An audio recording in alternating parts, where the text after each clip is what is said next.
Hey everybody, how's it going? It's Levi Heaton III. I'm going to cover some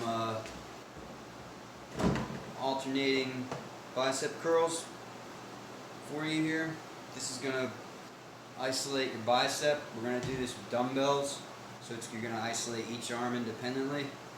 You can also do it with a barbell, but I'm at the house. I don't have a barbell here. Barbell exercise is going to be more for mass. Heavier weight is going to add more mass to your muscles. And when you're moving a barbell, you're moving a bigger, heavier weight. I've got some dumbbells here.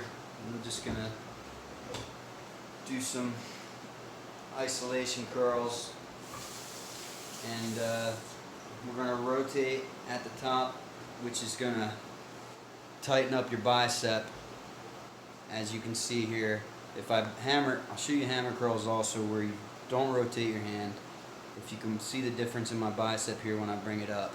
If I do a hammer, the bicep stays a little, not completely contracted. But if I rotate my fist, you can see how much difference there is from hammer, rotate my fist. So when we do these rotation curls, it's going to help to make that ball, to tighten that bicep up like that there. So I'm going to show you this exercise.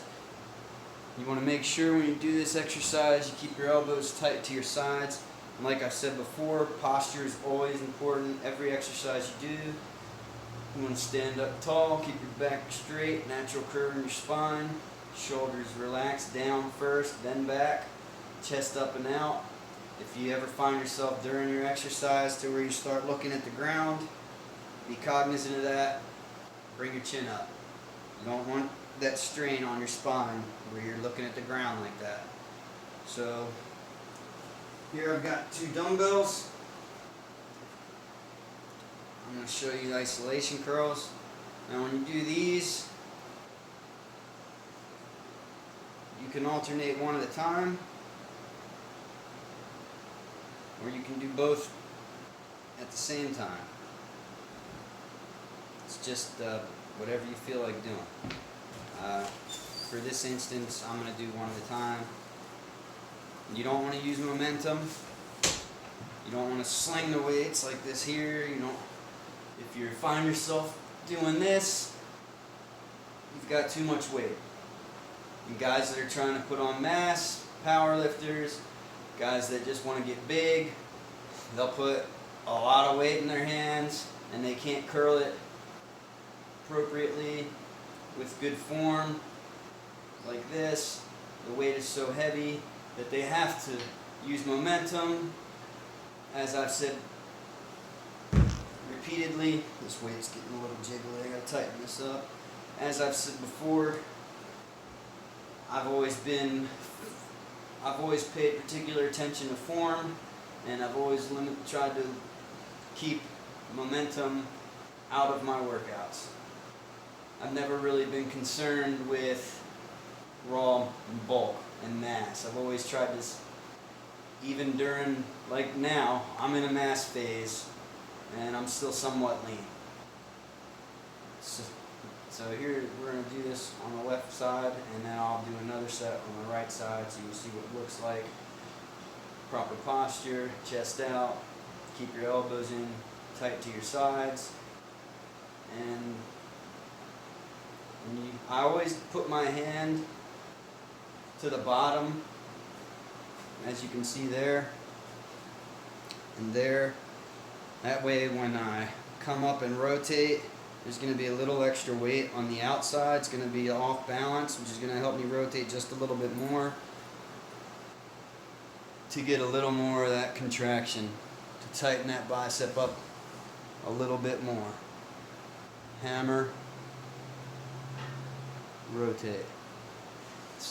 So I always keep my hands to the insides so that I can rotate my bicep, my wrist, just a little bit more, and tighten that bicep up just a little bit more. Pause at the top slightly. Keep your don't move your elbows up like this, because now you're taking your bicep out and putting it on your shoulder. The tension. Bring this weight up as high as you can. The closer you have the weights to your center line, here, the more it works there's inside of your bicep. There's actually two heads to your bicep. This is one muscle, two heads. There's the inside bicep and the outer head of the bicep. When you bring the weight up closer to your center line, you're putting more stress on your inner head. When you bring the weight up out here, further from your center line, you're putting more tension on your outer head. So when you bring up the inner head, it's going to give you the more size and definition on the inside of your arm. When you're focused more on your outer head, it's going to give you more of a peak. If you see those guys that have a real tall peak on their bicep, real like a tip, like a point to it, that's the outer head. This is the inner head. For these curls, we're gonna, when you're working with a dumbbell, with a barbell, it's a lot easier to work your outer head, spread your hands out wide and work on your outer head. But here we're just focusing on I'm not going for inner head or outer head, we're just doing alternating, supinating bicep curls.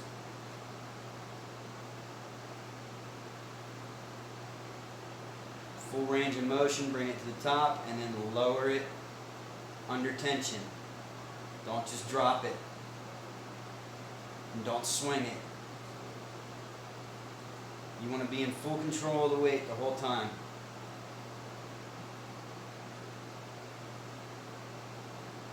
I don't know how many I just did.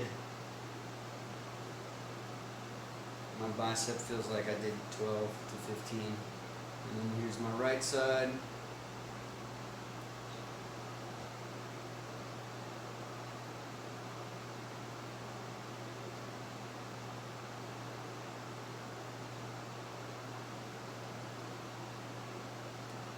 You want to get full extension at the bottom here. If you stop here, you get what's called tennis elbow, and your arm will always be like that. The tendons will be tight and your arm won't ever fully relax like this here. You'll teach your arm that this is full extension. So when you do curls, you want to make sure you don't need to lock your elbow out. You don't need to, see how my tricep is flexing there, putting tension on my elbow to lock my elbow out. You don't need to do that, but you need to make sure you're fully extended to the point where your arm is basically at the point where it would be relaxed. Don't swing your elbows. Keep your elbows in tight to your side.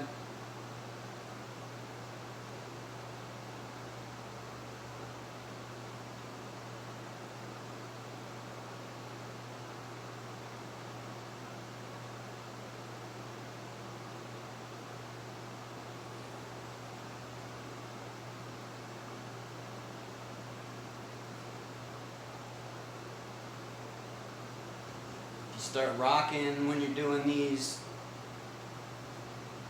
you're wrong. Alright?